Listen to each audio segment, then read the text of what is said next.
ఎప్పుడు కూడా శుచిగా శుభ్రతను మనం పాటించాలి.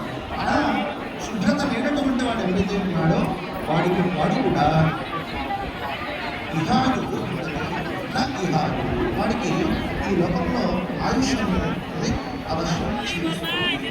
కాబట్టి ఆ శుచి శుభ్రతను మనం చక్కగా పాటించాలి.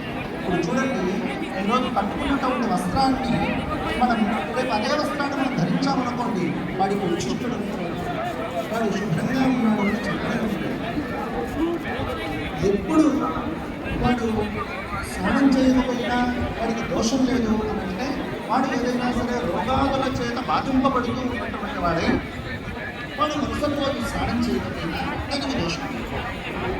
అలా కాకుండా వాడు ఆరోగ్యవంతుడై మీరు బాగా గమనించండి, జ్వరం వచ్చిన వెంటనే స్నానం చేయాలి అంటే పోసుకున్న వెంటనే అన్నిగా చెమటది, అంటే చెమట అనేటువంటిది పట్టదు మనకి. దాని ద్వారా స్నానం చేయడం ద్వారా ఇంకా ఆ రోగం ఉపశమనం కాకపోగా ఇంకా రోగం అనేటువంటిది అధికంగా పెరుగుతుంది, ఆ జ్వరం అనేటువంటిది పెరిగిపోతూ ఉంటుంది. కాబట్టి ఆ సమయంలో నువ్వు చేస్తే అవసరం లేదు, చేయాల్సినటువంటి లేదు, చేస్తేనే స్థితి కలుగుతుంది. అయితే మీరు శుభ్రంగా ఉన్నారు, ఆరోగ్యంగా ఉన్నారు, ఆ రోజు మీరు స్నానం చేయకుండా ఉండండి.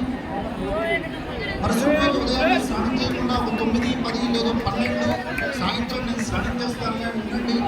మన శరీరానికి అంతా కూడా చెమట విపరీతంగా ఉంటుంది. ఆ స్వేద మాత్రం ఒకటి చాలు మనల్ని మన ఆయుష్ని క్షీణించడానికి, మనలో లేనటువంటి రోగాలని కల్పించడానికి ఆ స్వేదం ఒకటి చాలు. కాబట్టి ఎప్పుడు కూడా నిత్యము మనం శుచిగానే. ఇది కూడా వాడికి అలా స్నానం చేయకుండా ఉన్నటువంటి వాడు